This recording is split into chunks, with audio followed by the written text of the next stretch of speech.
राज्यसभाची 4थी जागा की 6वी जागा ही छत्रपती शाहू महाराजांना द्यावी, जेव्हा ह्या कार्ट्याला स्पष्ट माहिती आहे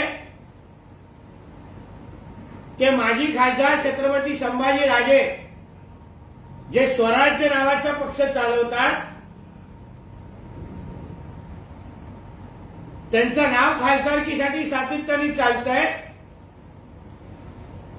पण त्यांच्याच घरात जायचं आणि त्यांच्याच वडिलांचं नाव चालवायचं आणि छत्रपती घराण्यामध्ये पण वाद लावायचे, अशा पद्धतीचं घाणेरडं गलिच्छ राजकारण हा संजय राजाराम राऊत आज पण करतोय.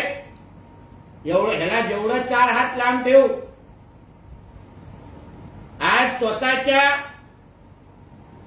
पनवती वृत्तीचा खापर यांनी आदरणीय मोदी साहेब आणि आदरणीय अमित शाह साहेब आणि आमच्या देवेंद्र फडणवीस साहेबांवर फोडू नये. इलेक्शन कमिशन हे नुसतं पक्षाच्या त्यांनी आमदारकीची आणि खासदारची संख्या बघितली नाही, पण आज तुम्ही कुठल्याही जिल्ह्यामध्ये जावा आणि राष्ट्रवादी काँग्रेसच्या कुठल्याही जिल्हाध्यक्षाला विचारा, जे काल आदरणीय अजितदादांनी पण सांगितलं, तर तुम्हाला तिथेही कळेल त्या त्या जिल्ह्याची राष्ट्रवादी काँग्रेसची संघटना नेमकं कोणाबरोबर आहे हे तुम्हाला निश्चित पद्धतीने खुल्या डोळ्यांनी कळेल. पण ज्यांनी स्वतःच्या हाताने स्वतःच्या मालकाचा पक्ष संपवला, तो दुसऱ्याच्या बद्दल बोलण्याची त्यांनी हिंमत करू नये. आणि शेवटी अकेला देवेंद्र फडणवीस क्या करेगा ह्याचं उत्तर अकेला देवेंद्र फडणवीस ही काफी आहे हे आमच्या ताईला काल निश्चित पद्धतीने कळलं असेल, एवढं त्या निमित्ताने सांगितलं. निकालावरून संजय राऊत म्हणतायत की मोदी शहा या 2 नेत्यांना महाराष्ट्राचा राग आहे, त्यांना बदला घ्यायचा आहे, आता सिद्ध झालं आहे. महाराष्ट्राचा सूड घेतला हे दिसून आलं.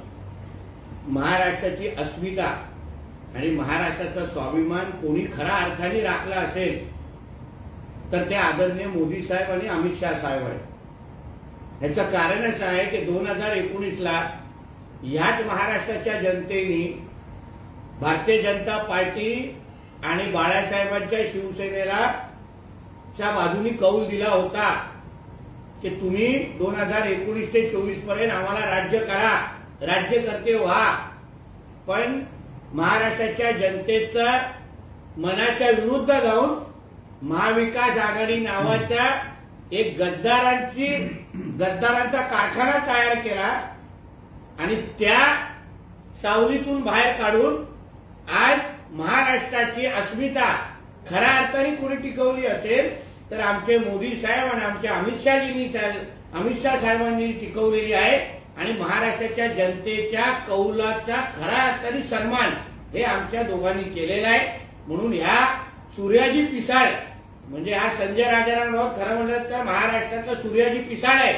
त्यांनी मोदी साहेब आणि शाह साहेबांना बोलून स्वतःचे अकलेचे तारे तोडू नये. फडणवीस यांच्यावर टीका करताना संजय राऊत म्हणतात की फडणवीस यांच्यासारख्या वृत्तीमुळे देशावर ब्रिटिशांनी राज्य केलं. मुघलांच्या वंशजांनी आणि औरंग्याच्या पिल्लावळांनी आमच्या आदरणीय देवेंद्र फडणवीस साहेबांच्या वर बोलण्याची हिंमतच करू नये. अकेला देवेंद्र फडणवीस क्या करेगा हे ह्यांच्याच ताई बोलायच्या आणि आज अकेला देवेंद्र फडणवीस ही काफी आहे अशी बोलण्याची वेळ कालपासून आलेली आहे. म्हणून तुम्ही देवेंद्र फडणवीसजींना पहिल्या दिवसापासून ओळखलं असतं तर आज ओसाड गावाच्या पाटील बनण्याची वेळ आली नसती. तर बाळा नांदगावकर, नितीन सरदेसाई, संदीप देशपांडे गेल्या 8 दिवसात सागर आणि वर्षाची सारखी वारी करतायत. शिंदेगड, भाजप आणि मनसे युती लोकसभेला होण्याची चर्चा आहे आणि भाजपचे केंद्रीय पक्षश्रेष्ठी सुद्धा त्याला पॉझिटिव्ह असल्याचं. बघा, हिंदुत्वाच्या नावाने आणि हिंदुत्वाच्या विचाराचे जेवढे पक्ष आहेत, कारण का आदरणीय राजसाहेब ठाकरेंचं मूळ डीएनए हा हिंदुत्वाचा आहे आणि हिंदुत्वाच्या विचाराचे जेवढे पक्ष आहेत ते उद्या अगर एकत्र येत असतील तर त्याचं स्वागतच आहे, त्याच्यामध्ये तक्रार करण्याचं कारणच नाही. पण आता पक्षश्रेष्ठी आमचे काय निर्णय घेतील हे सगळ्या गोष्टी त्याच्यावर आहेत. शेवटी ते जे उद्या अगर त्यांनी महाराष्ट्र नवनिर्माण सेनेला बरोबर घेतलं तर आम्ही सगळेजण खांद्याला खांदा लावून त्यांच्यावर काम करू आणि हिंदुत्वाला मजबूत करू. नाही पण या हिंदुत्वाला मजबूत करण्याबरोबरच भाजप, त्याचबरोबर शिंदेगड, शिवसेना आणि राष्ट्रवादी आणि जर आली तर मनसे असं मग जागा वाटपाचा पिढा होणार नाही का आपल्याला वाटतं? शेवटी जेव्हा 2 पक्ष 3 पक्ष किंवा एकत्रित आपण कोएलिशनचं आपण राजकारण जेव्हा करतो तेव्हा काही गोष्टी आव्हानात्मक असतातच, कसोटीचे असतातच.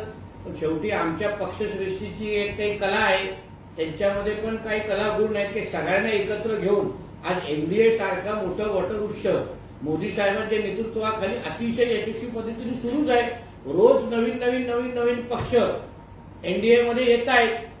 आज मी ऐकलंय की लवकरच उत्तर प्रदेशमधून पण गोड बातमी येणार आहे. राहुल गांधींची एंट्री झाली तर उत्तर प्रदेशमधून गोड बातमी येणार. म्हणून मला असं वाटतं की आमचे पक्षश्रेष्ठी सगळ्यांना समाधानी ठेवून एकत्र येऊन एनडीए नावाचा आमचा हा पूर्ण जो काही गाडी आहे ती अतिशय सुसाट चालू आहे. गावचलो अभियानात आपण सहभागी होणार आहात. नेमकं गावचलो अभियानाचं काय महत्व आहे? आदरणीय पंतप्रधान मोदी साहेबांची ही मूळ संकल्पना आहे की भारतीय जनता पक्षाच्या कार्यकर्त्यांनी गावाकडे जाऊन गावामध्ये जे मोदी साहेबांनी गेली 10 वर्षांमध्ये मोदी सरकारकडून सुरू झालेल्या ज्या योजना आहेत त्याचे जे लाभार्थी आहेत त्या लाभार्थ्यांशी जाऊन संवाद साधावं, निवासासाठी त्यांच्याकडे जावं, गावामध्ये कार्यकर्त्यांची असो किंवा त्या धार्मिक स्थळांना आणि वेगवेगळ्या बैठका घ्यावा, या दृष्टिकोनातून हा गाव चलो अभियान आहे.